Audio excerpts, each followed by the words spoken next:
జన్మనిచ్చి పెంచి పోషించి ప్రయోజకులను చేసిన తల్లిదండ్రులను చివరి చర్మాంకంలో కంటికి రెప్పలా సంరక్షించాల్సిన బాధ్యత పిల్లలపైనే ఉంది. దీనిపై చట్టాలు కూడా ఉన్నాయి. అయితే తల్లిదండ్రులను పట్టించుకుని సంఘటనలు అనేకం చోటు చేసుకుంటున్నాయి. అన్నీ తెలుసుండి చట్టాన్ని నడిపించాల్సిన పదవిలో ఉన్న ఓ వ్యక్తి కూడా తల్లిదండ్రులను వేధించాడు. ఆస్తులు లాక్కోవడమే కాకుండా చేయి కూడా చేసుకున్నాడు. అడ్డాలనాడు బిడ్డలుగాని గడ్డాలనాడా? తల్లిదండ్రులను పట్టించుకొని ప్రబుద్ధులను ఉద్దేశించిన సామెతిది. తల్లిదండ్రులను ఎవరైనా సరిగ్గా చూసుకోకపోతే కనీసం తిండి కూడా పెట్టని వారి గురించిన మాట అది. అమ్మానాన్నలు అనాథలుగా మారుతున్నారు. తల్లిదండ్రులు ఎన్నో కష్టాల కోర్చి బిడ్డల కోసం తమ ఆర్జితాన్ని ధారపోసి చివరికి దిక్కులేని జీవితాన్ని అనుభవిస్తున్నారు. కానీ పెంచడంతో పాటు బిడ్డల భవిష్యత్తు కోసం అహర్నిశలు శ్రమించే నిత్య కార్మికులైన తల్లిదండ్రులు నిరాదరణకు గురవుతున్నారు. తల్లిదండ్రుల పట్ల ప్రేమ, ఆప్యాయతలు తగ్గిపోతున్నాయి.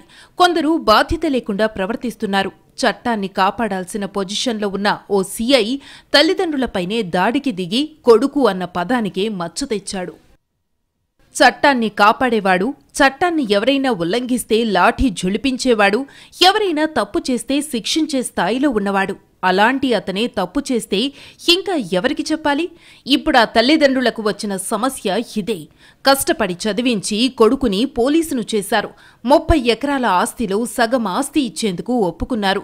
మిగతా సగం ఆస్తిని మరో కుమారుడు, కూతుళ్లకు ఇవ్వాలనుకోవడమే ఆ తల్లిదండ్రులు చేసిన తప్పైపోయింది. ఇన్స్పెక్టర్ స్థాయిలో ఉన్న పెద్ద కుమారుడికి తల్లిదండ్రుల నిర్ణయం నచ్చలేదు. ఆస్తి పంపకాలలో తనకు పెద్దవాటా ఇవ్వాలంటూ వాదించాడు. ఒప్పుకోని తల్లిదండ్రులను వేధించడం మొదలుపెట్టాడు. కొట్టి ఇంటి నుంచి బయటికి గెంటేశాడు. దాంతో ఆ తల్లిదండ్రులు తమకు న్యాయం చెయ్యాలంటూ డీజీపీని కలిసి ఫిర్యాదు చేశారు. వనపర్తి జిల్లా ఖిల్లా ఘన్పూర్ మండలం వెంకటాయంపల్లి గ్రామానికి చెందిన బొజ్జమ్మ, రఘునాథ్ రెడ్డి భార్య భర్తలు. వీరి కుమారుడు Nageswara Reddy police inspector. Rachakonda commissionerate పరిధిలోని మల్టీ జోన్ 2లో పనిచేస్తున్నాడు. రఘునాథ్ రెడ్డి తనకున్న 30 ఎకరాల 23 కుంటల భూమిలో పెద్ద కొడుకు నాగేశ్వరరెడ్డికి 15 ఎకరాలు పంచాడు. చిన్న కొడుకుకు 11 ఎకరాలు, మిగతా భూమి కూతుళ్లకు ఇద్దామని నిర్ణయం తీసుకున్నాడు. 15 ఎకరాల భూమి తీసుకున్న పెద్ద కొడుకు సీఐ నాగేశ్వరరెడ్డి ఇంకో 5 ఎకరాలు తనకే కావాలని పట్టుబట్టాడు. ఈ విషయంలో తల్లిదండ్రులను కొట్టి హింసించాడు. అంతేకాకుండా తన తమ్ముణ్ణి కూడా చిత్రహింసలకు గురిచేశాడు. ఇవన్నీ తట్టుకోలేకపోయిన రఘునాథ్ రెడ్డి చిన్న కొడుకు ఓసారి ఆత్మహత్య యత్నం కూడా చేశాడు.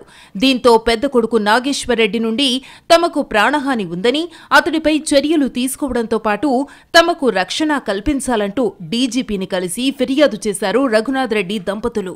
ఇంతదానికి ఎందుకు రద్దీ పడతావు? నీ పిల్లలు ఉన్నంత వరకు గుడకంగా ఇది అన్యాయం చేసిండని అనుకుంటారు జనం. వద్దు నాయన, నీ కాలు మొక్తానాయన.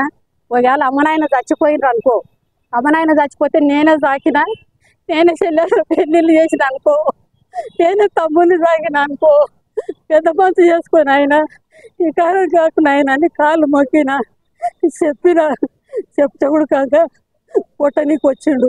తల్లిదండ్రుల పట్ల పిల్లలు బాధ్యతగా ఉండాలి. కానీ నాగేశ్వరరెడ్డి మాత్రం ఆస్తి విషయంలో తల్లిదండ్రులతో పాటు తమ్ముణ్ణి కూడా వేధించాడు. సగం ఆస్తి ఇచ్చినా సరిపోదంటూ తల్లిదండ్రులపైనే కాకి కాఠిన్యాన్ని ప్రదర్శించాడు. ఇప్పుడు నాగేశ్వరరెడ్డిపై డీజీపీ, పోలీసు ఉన్నతాధికారులు ఎలాంటి చర్యలు తీసుకుంటారనేది చూడాల్సి ఉంది.